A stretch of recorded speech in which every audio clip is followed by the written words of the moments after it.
जय हिंद दोस्तों। आज हम बात करने जा रहे हैं इंडियन एयरफोर्स के लिए घातक अनमैन्ड एरियल कॉम्बैट व्हीकल्स का जो ऑर्डर कल पास हुआ है उसके बारे में। इस वीडियो में हम समझने की कोशिश करेंगे कि ये घातक कॉम्बैट ड्रोन्स है क्या, वो किस इंजन से बनेंगे, उसका मैन्युफैक्चरिंग और एयरफोर्स में शामिल करने की प्रोसेस कैसी रहेगी, कितनी लंबी रहेगी, और उसके एक लाइव कॉम्बैट में उसका यूज़ कैसे इंडियन एयरफोर्स करेगी, उसके बारे में आज हम बात करेंगे। तो आइए शुरू करते हैं। सबसे पहले आपने सुना होगा यूएस एयरफोर्स के पास B-2 बॉम्बर या B-21 स्टेल्थ बॉम्बर्स हैं। वो जो एक वाइड विंग्स वाले, वो बैटमैन यूज़ करता है ऐसा जो एक एरियल व्हीकल है, उस शेप का काफ़ी सारे बॉम्बर जेट्स हैं जिसके अंदर पीछे कोई टेल नहीं होती और वो स्टेल्थ होते हैं और जाके उसका काम होता है एरियल सर्वेलेंस करना और टारगेट्स पे जाके अटैक करना, बॉम्ब गिराना। इसके अंदर कोई कॉकपिट नहीं होती, इसके अंदर कोई पायलट नहीं बैठता। तो ये इसका सबसे बड़ा फ़ायदा है, बिकॉज़ एक तो बनाने में ये कम एक्सपेंसिव होता है, प्लस आपका कोई पायलट लूज़ करने का या एनिमी कैप्चर कर ले, इवन इफ वो अगर शूट डाउन करते हैं तो they can not capture the pilot. ठीक है, तो ये इसकी एक ख़ास फीचर है। ठीक है, अभी इंडिया का जो डिफेंस प्रोक्योरमेंट बोर्ड है उसने 60 घातक यूकैफ जो 60 घातक यूकैफ को प्रोड्यूस करके इंडियन एयरफोर्स में इंडक्ट करने के लिए मंजूरी दे दी है। तो ये जो बोर्ड होता है उसका काम होता है कि हमारी इंडियन एयरफोर्स को या हमारी मिलिट्री के किसी भी विंग को कौन सी वेपन, कौन सी सिस्टम की ज़रूरत है, उसका एक प्रपोज़ल तैयार करके मिनिस्ट्री को पास ऑन कर देना। ठीक है, उसके बाद cabinet community of security CCS के पास ये पहुंचता है प्रपोज़ल और वो उसको पास करती है। उसके बाद ऑर्डर दिया जाता है कि कौन सी कंपनी बनाएगी, कितने वक्त में बनाएगी, में बनाएगी, कितने पैसों में बनाएगी और कब उसका इंडक्शन होगा। ये उसके बाद की प्रोसेस होगी। तो सबसे पहले समझते हैं कि ये घातक यूकैफ है क्या। ठीक है, ये अनमैन्ड कॉम्बैट एरियल व्हीकल यूकैफ, इसका नाम है घातक, जो संस्कृत वर्ड है, और उसका लिटरल ट्रांसलेशन होता है डेडली। जैसे मैंने बताया, वो अनमैन्ड होता है, वो एनिमी टेरिटरी में जाके सर्वेलेंस और रेकॉन करता है, प्लस उसके ऊपर एक पेलोड भी होता है। आप वेपन्स भी इंटीग्रेट कर सकते हैं और उससे आप जो एनिमी है उसको टारगेट भी कर सकते हैं। अभी इसका प्रोसेस ऐसे रहेगा कि अभी डिफेंस प्रोक्योरमेंट बोर्ड ने उसका ऑर्डर दिया है, उसको पास किया है। By end of this year expected है कि CCS कैबिनेट सिक्योरिटी कमेटी उसको फाइनल ड्राफ्ट को पास करके उसके ऑर्डर प्लेसमेंट्स कर देंगी। कौन इसको बनाएगा, कौन से प्राइस पे बनाएगा, ये सब फाइनल होगा। फर्स्ट फ्लाइट, मतलब जब भी कोई प्रोटोटाइप बनता है, अगर आप फर्स्ट टाइम, बिकॉज हम इंडिया बना रहा है इस चीज़ को, पहले उसका एक प्रोटोटाइप बनेगा, एक मॉडल बनेगा, उसका फ़्लाइट टेस्टिंग होगा, उसमें जो चेंजेस करने होंगे वो किए जाएंगे, उसके बाद सारे वेपन्स इंटीग्रेट किए जाएंगे, और उसके बाद जब फाइनल पूरी चीज़ सर्टिफाई हो जाएगी, उसका final production assembly line ready करके उसको इंडक्ट किया जाएगा एयरफोर्स में। 3 स्क्वाड्रन के आसपास का ऑर्डर है। एक स्क्वाड्रन में जनरली 18 प्लेन्स होते हैं और उसके साथ 1 या 2 ट्रेनर प्लेन्स दिए जाते हैं, that is for normal planes.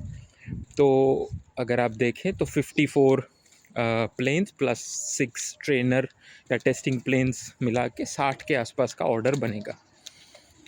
जैसे मैंने बताया, इस साल के एंड तक, कैलेंडर ईयर 2026 के एंड तक ये CCS पास कर देगा 4 से 5 साल के अंदर 2030 या 31 में इसका फर्स्ट फ्लाइट होगा। पहली बार उसका प्रोटोटाइप हवा में उड़ेगा, वेपन्स इंटीग्रेशन होगा। वो सर्टिफिकेशन होने के बाद प्रोडक्शन करके इंडियन एयरफोर्स को दे दिया जाएगा। दूसरे प्लेन्स के जितना इसमें लंबा टाइम नहीं रहेगा इंटीग्रेशन में, क्योंकि यहाँ पे कोई पायलट ट्रेनिंग की ज़रूरत नहीं होती।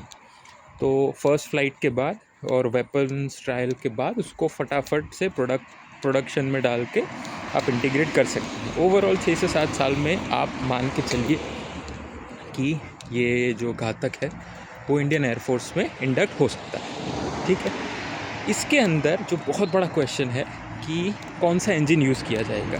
कि आपको पता है कि इंडियन एयरफोर्स के लिए अगर सबसे बड़ा कोई सरदर्द का सबब है तो वो जेट इंजन्स हैं। हमें पता है जेट इंजन्स की जो टेक्नोलॉजी है वो बहुत ही कॉम्प्लिकेटेड है। दुनिया के बहुत कम देशों ने उसको सक्सेसफुली किया है, इंडिया उसमें से एक नहीं है।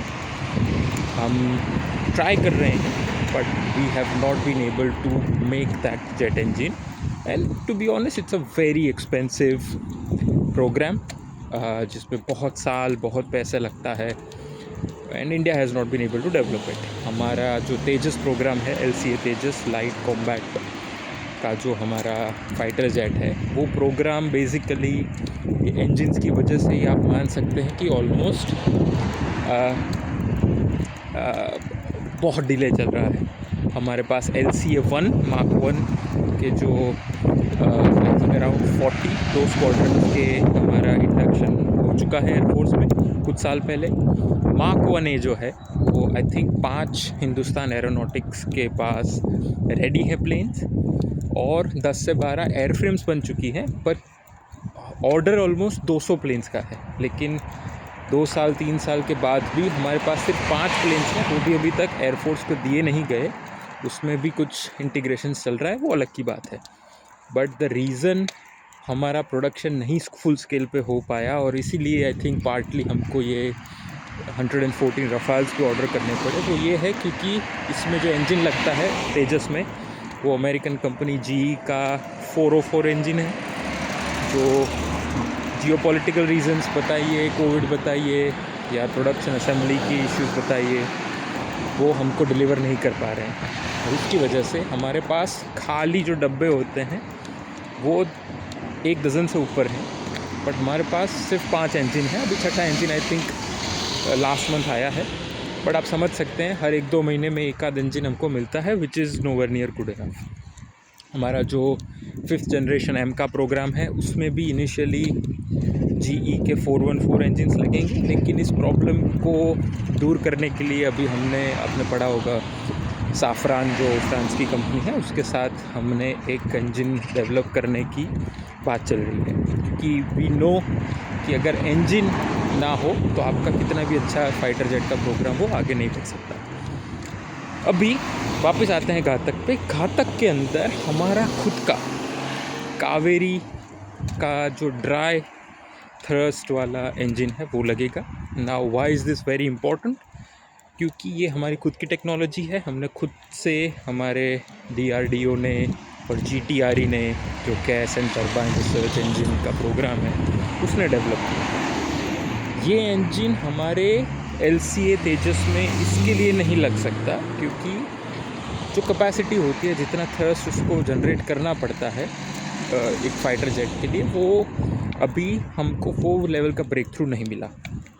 तेजस जैसे फाइटर प्लेन्स के लिए आई थिंक 80 से 90 तक का हमको थ्रस्ट चाहिए, और कावेरी के पास 49 है, और आई थिंक आफ्टर बर्नर्स के साथ वो 58-60 तक जाता है, which is not good enough. हम बात करेंगे कि आफ्टर बर्नर्स क्या होता है, बट बेसिकली एक ऐसा प्लेन जो हैवी है और उसके अंदर एक पायलट बैठ सकता है, ऐसे प्लेन के लिए इसके अंदर पावर इनफ नहीं है। सिंपल, हम 2 इंजन नहीं लगा सकते क्योंकि एक तो प्लेन बहुत हैवी हो जाएगा। हमारा एक इंजन आई थिंक 1100 किलो का है, जिसको आई थिंक वो ट्राई कर रहे हैं 1030 1040 किलो तक बनाने के लिए, बट 1100 किलो का एक ऐसे 2 इंजन्स प्लेन में आई डोंट थिंक वो लगा सकते हैं। इसके लिए वो एक ट्विन इंजन प्रोग्राम में नहीं कन्वर्ट हो पाया। वी नीड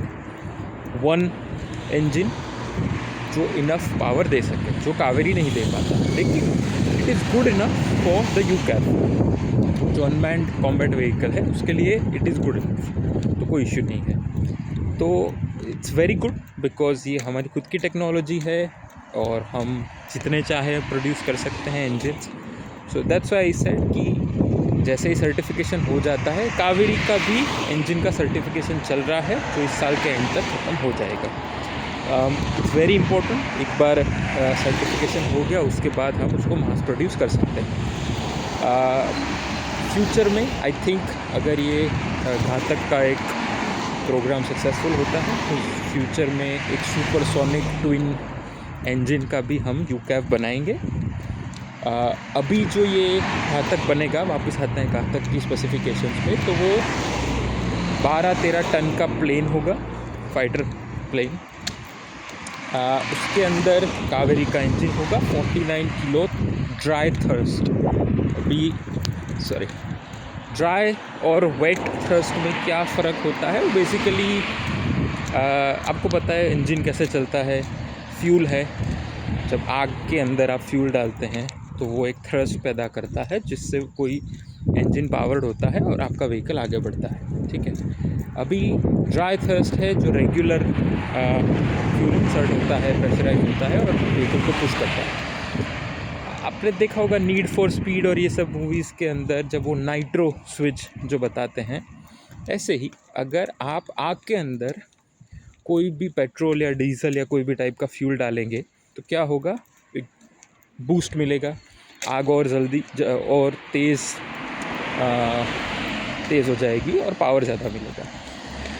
ऐसे ही वेट थ्रस्ट होता है कि जब अगर आप समझिए कोई प्लेन 1000 किलोमीटर प्रति घंटे की रफ्तार से जा रहा है और उसके फ्यूल को उसकी आग में अगर डंप किया जाए एक स्विच दबाने से, तो वो आग बढ़ जाएगी और अचानक से उसको एक स्पीड में बूस्ट मिलेगी, ठीक है। That is the after burner, उसको आफ्टर बर्नर बोलते हैं। आपने देखा होगा कि और सुना होगा कि कभी कभी जब ये फाइटर जेट्स एनिमी टेरिटरी में जाते हैं तो उसको ज़रूरत है उससे ज़्यादा फ्यूल कैरी करके जाते हैं, क्योंकि एक बार वो अगर टारगेट को हिट करते हैं तो वापस आने के लिए उसको स्पीड चाहिए, क्योंकि जो एनिमी रडार है उसने उसको पकड़ लिया होगा, एनिमी की मिसाइल्स, एनिमी के प्लेन्स उसके पीछे पड़े होंगे, तो उस टाइम पे वो एक्सेस फ्यूल को डंप करने का मतलब यही होता है, वो जो उसके इंजन की आग होती है उसके अंदर फ्यूल को डंप करते हैं, उससे उसको स्पीड ज़्यादा मिलती है। यूकैव जो घातक है उसके अंदर ये नहीं होगा। उसका रीज़न ये है क्योंकि इससे जब आप आफ्टर बर्नर यूज़ करते हैं तो स्पीड ज़्यादा मिलती है, बट आप रडार में आपका डिटेक्शन होने का चांसेस बहुत बढ़ जाता है। एक अनमैन्ड एरियल व्हीकल को स्पीड की इतनी ज़रूरत नहीं होती। उसका रीज़न ये है क्योंकि एक तो इसमें स्टील्थ टेक्नोलॉजी होती है। स्टेल्थ ये होता है कि उसका RCS, रडार क्रॉस सेक्शन, कम होता है। एनिमी रडार्स आपको डिटेक्ट नहीं कर पाते या कम कर पाते हैं। उसका काम होता है सर्वेलेंस करना। ये जो घातक होगा वो अराउंड 14 से 16 आवर्स तक हवा में रह पाएगा और माक 0.8 to 0.9 की स्पीड से माक 1 होता है जो आवाज़ की स्पीड होती है 1, उससे थोड़ा कम, तो 1 आवर के 1000 से 1100 किलोमीटर वो डिस्टेंस कर सकता है स्पीड पे। 14 से 16 घंटे तक वो एयरबॉर्न रह सकता है। उसकी टेक्नोलॉजी ऐसी होती है, डिज़ाइन ऐसी होती है कि RCS कम होता है, टेल नहीं होती, वाइड विंग्स होते हैं। तो ये सब चीज़ों की वजह से वो एनिमी के रडार में पकड़ा नहीं जाता और वो रह सकता है। और इवन इफ़ वो पकड़ा जाता है तो ये रिलेटिवली चीपर ड्रोन्स होते हैं। तो इसमें अगर एनिमी ने इसको पकड़ भी लिया और गिरा भी दिया तो इतना बड़ा नुकसान नहीं होता, ठीक है। हम आगे समझेंगे कि इसको यूज़ कैसे किया जाता है। तो 1100 किलोमीटर की स्पीड बहुत होती है, और क्योंकि अगर आप डिटेक्ट नहीं हो रहे हो तो आप इस स्पीड पे जाओ तो कोई इशू नहीं आता, ठीक है। तो 49 किलो ड्राई थ्रस्ट का इंजन इसमें लगेगा। अभी हम बात करते हैं कि इसमें वेपन्स, हाँ वेपन्स आई थिंक 3 से 4 टन का पेलोड है। पेलोड मतलब कितने वेट तक के वेपन्स इसमें आप इंटीग्रेट कर सकते हो। तो 3 से 4 टन का इसमें पेलोड होगा। इसमें लॉइटरिंग म्यूनिशंस, एक ऐसा मिसाइल जो एक मिसाइल छोड़ते हो आप और फिर वो टारगेट के पास जाके मल्टीपल अटैक ड्रोन्स में कन्वर्ट हो जाते हैं, ऐसे म्यूनिशंस। और हमारा जो ब्रह्मोस NG मिसाइल है उसको भी आप इंटीग्रेट कर सकते हो। तो आप समझिए एक ऐसा प्लेन जिसके अंदर कोई पायलट नहीं है, उसको एनिमी रडार पकड़ नहीं सकता या बहुत मुश्किल से पकड़ सकता है। वो 12 से 15 घंटे तक हवा में रह सकता है छुप के। तो आपके एनिमी के जो मिलिट्री इंस्टॉलेशंस हैं, एयर बेसिस हैं, टैक्टिकल सप्लाईज़ हैं, उन सब की इंफॉर्मेशन आपको समझ के वो वापस दे देगा, रिले करेगा, सो दैट आप अपने अटैक्स प्लान कर सकें। और उसके अंदर आप वेपन्स भी रख सकते हैं सो दैट वो चुपचाप जाएं और जो एयर बेसिस हैं, जो मिलिट्री इंस्टॉलेशंस हैं आपके दुश्मन के, उसको डिस्ट्रॉय कर सकता है। तो ये बहुत ही इम्पोर्टेंट और ह्यूज अचीवमेंट होगी इंडिया के लिए अगर वो इसको अचीव कर पाते हैं। बात आई अभी उसकी प्रैक्टिकल यूज़ की बात करते हैं। जैसे लास्ट ईयर हमने ऑपरेशन सिंदूर किया, समझते हैं कि अगर वही ऑपरेशन होता और अगर इंडिया के पास घातक जैसे यूकैव्स होते तो उसका यूज़ कैसे होता। तो सबसे पहले 22 अप्रैल या 23 अप्रैल को पहलगाम का अटैक हुआ था। उसके बाद आई थिंक 2 वीक बाद इंडिया ने जो हमला किया था पाकिस्तान पे, जहाँ पे जैश ए मोहम्मद के बहुत सारे हमने ठिकाने उड़ा दिए।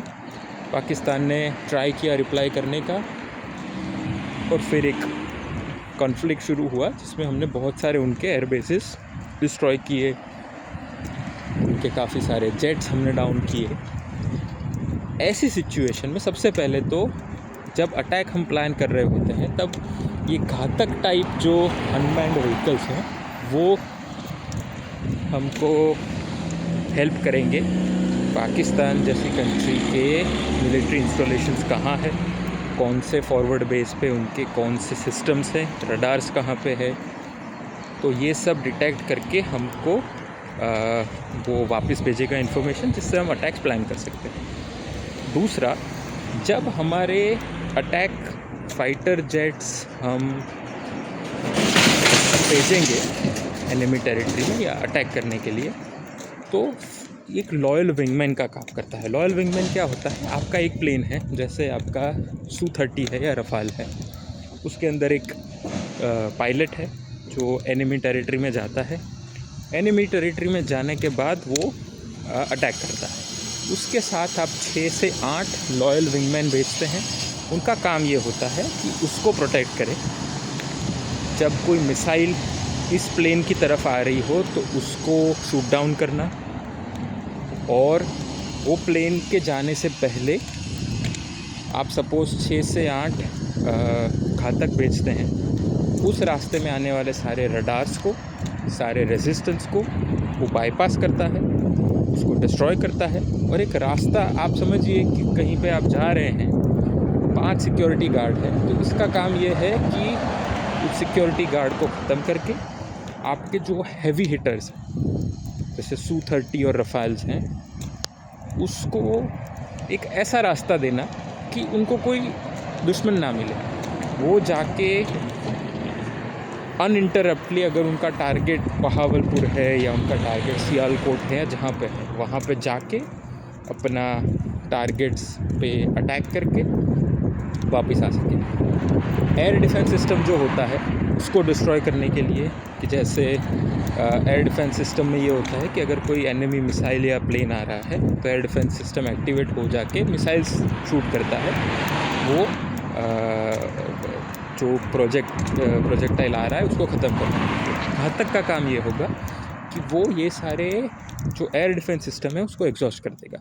फॉर एग्ज़ाम्पल, अगर आप 6, 8 या 10 घातक लॉन्च करते हैं जैसे ही वो एक सर्टन टेरिटरी में घुसेंगे, पाकिस्तान का जो एयर डिफेंस सिस्टम होगा वो एक्टिवेट हो जाएगा।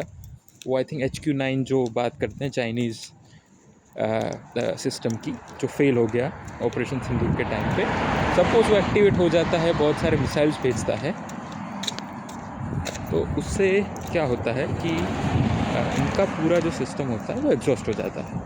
पूरा का पूरा जो